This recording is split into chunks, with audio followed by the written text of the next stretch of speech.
It is a good day for Bulls Nation. I know people are upset already with some of the moves or lack of moves by AK, but this right here was priority number one this offseason, and the Bulls accomplished it. Zach LaVine is back. He has verbally agreed to sign the 5-year max contract, player option in year number 5, which was expected.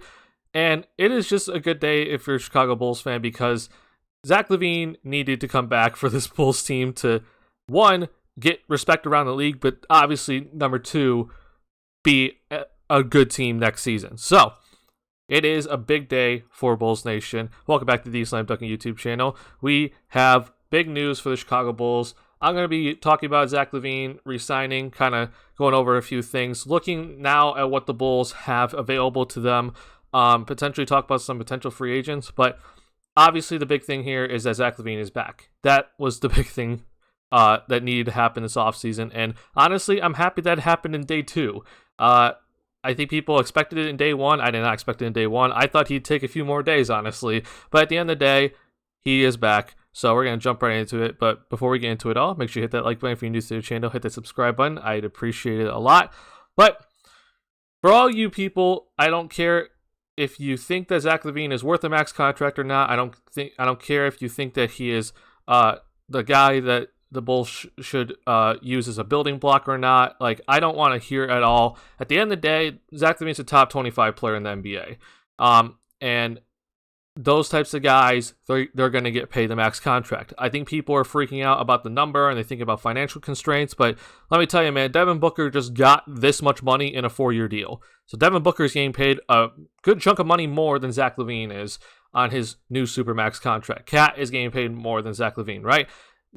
That should show you that the market for a dude like Zach LaVine is basically right here. And not to mention, a new CBA deal is coming up soon. This right here soon, in a couple of seasons, might look like an absolute bargain for the Chicago Bulls, because a new CBA deal is going to have guys making potentially $55+ million or more very, very easily.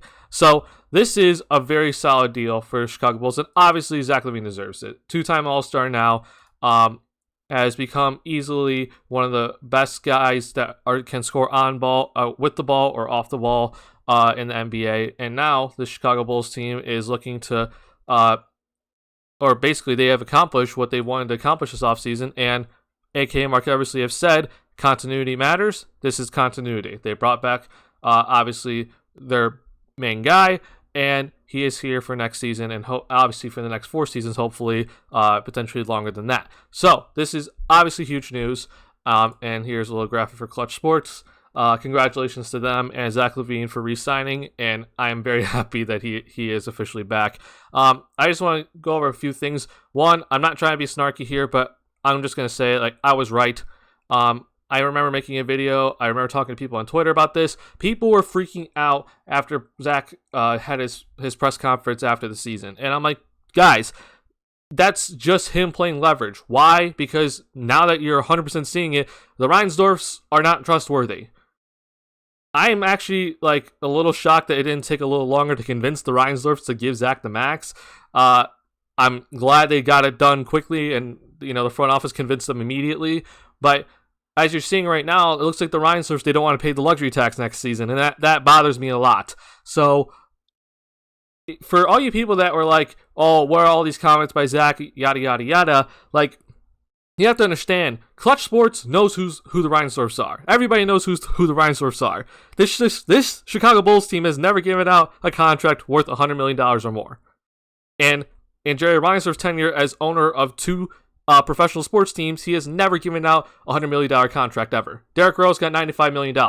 So this was important for Zach to play hardball and make sure that he got what he was worth. So congratulations to him, congratulations to the Bulls, and congratulations to obviously Clutch Sports. And hopefully the Bulls are moving in the right direction. Now, because Zach is officially back, nothing can be officially signed till July 6th, so no pen put to paper yet. But this is basically what we're looking at right now. Now, this is from MK Hoops here, who works at CHGO and does a very good job. But this is basically his whole cap breakdown as the Bulls are currently constructed. Obviously, Andre Drummond has been announced that he is coming to the Chicago Bulls on a 2-year deal. We're kind of guessing, what it's going to be. It's going to be $3.2 million, we think.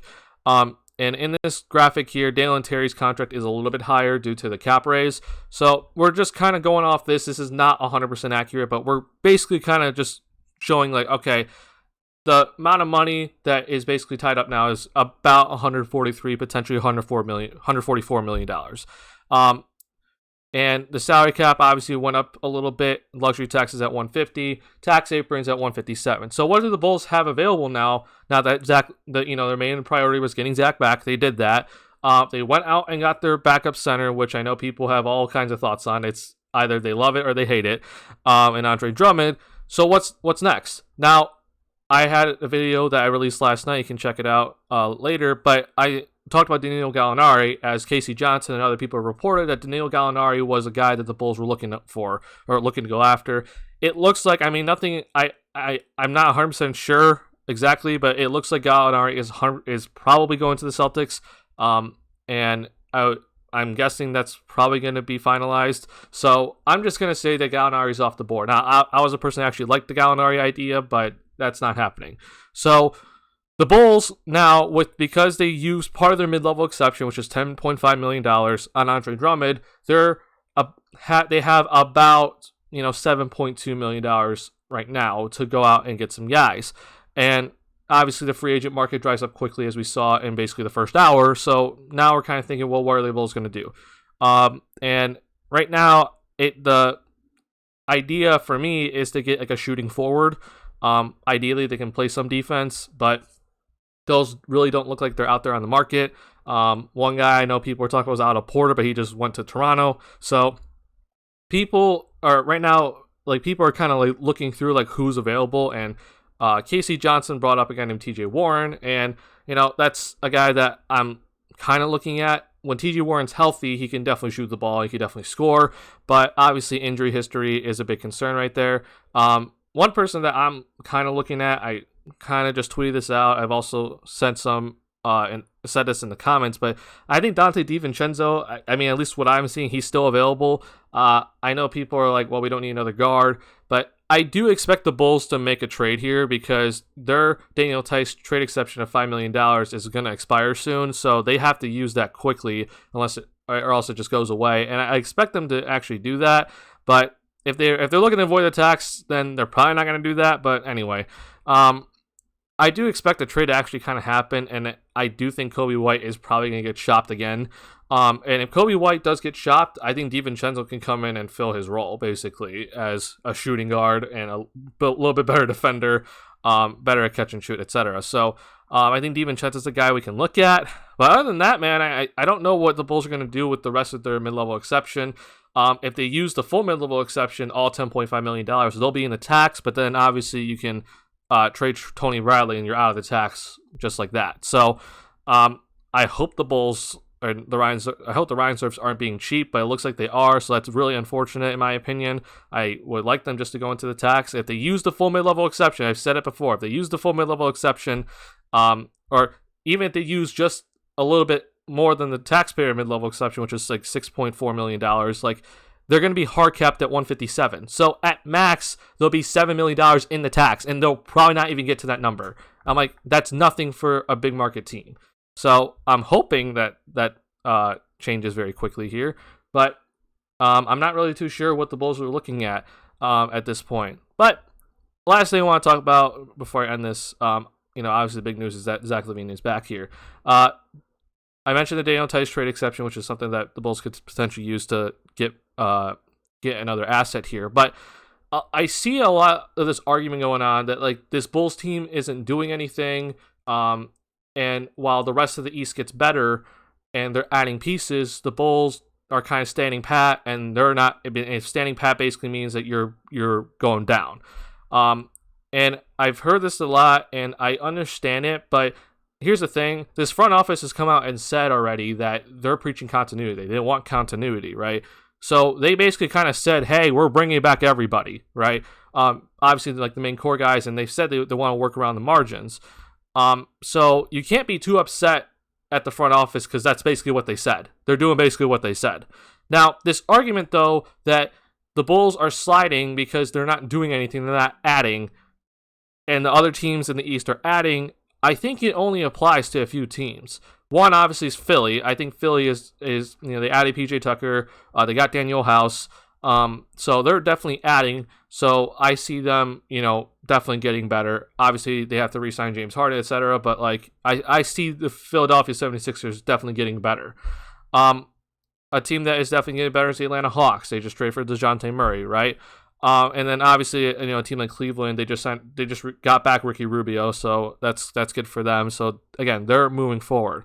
But what bothers me is I don't think every single team is really adding here. For example, the Toronto Raptors. The Toronto Raptors, at least what I've seen, unless I'm just completely missing something, but the Toronto Raptors just basically brought back everybody that they had last season. So I'm not seeing any sort of movement with the Toronto Raptors. Now, obviously, that can change, but right as we currently speak, the Toronto Raptors they re-signed Chris Boucher, they re-signed Thaddeus Young, and then obviously they got Otto Porter. So I'm not seeing too much movement with the Toronto Raptors because the Otto Porter signing is kind of like the Andre Drummond signing for us, right?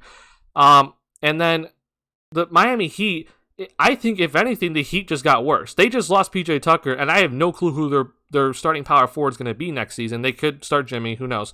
But right now, they brought back Dwayne Dedmon. They're trying to re-sign Udonis Haslem, and they brought back Victor Oladipo. Obviously, I don't think the Heat are done here,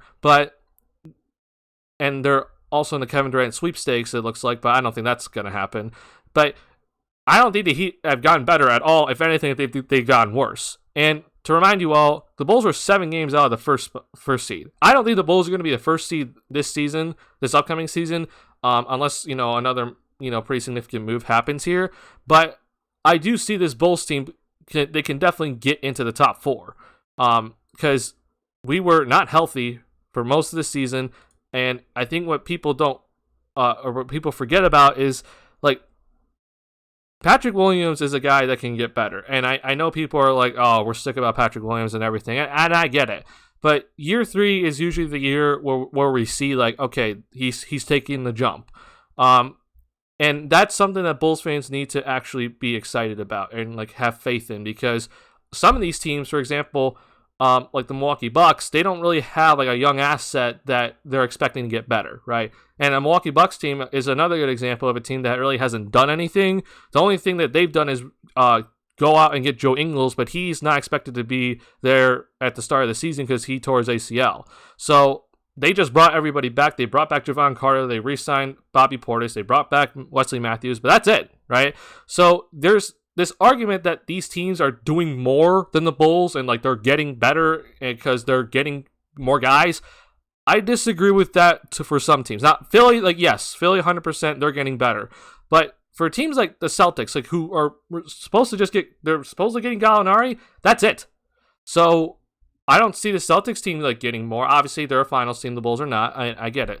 But at the end of the day, we're 5 games behind them in the standings. So I'm not trying to pump copium into everybody, but I think that argument is a little skewed. Obviously, there were guys I wanted this Bulls team to go after. I wanted them to go after Isaiah Hartenstein. They didn't do that. So if this Bulls team can go out, add another piece here, hopefully it's a shooting forward, potentially then make a trade, which I do expect them to make a trade here.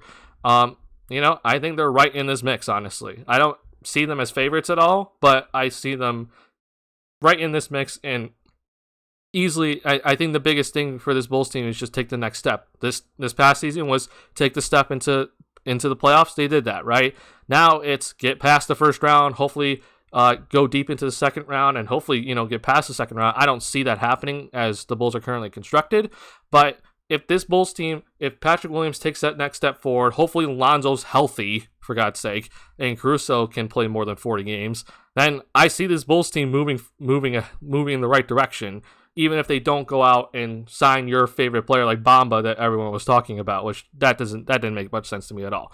So at the end of the day, though, the Bulls completed their main objective, which was get Zach LaVine back. And not only is this a good move for the team, but it is a fantastic move for their business. So really, really good move here for both the Bulls and obviously LaVine. But that is all I have for you guys in this video. Hope you guys enjoyed. Make sure you hit that like button if you're new to the channel. Hit that subscribe button. Number 8 is back. I'll see you guys in the next one. Peace.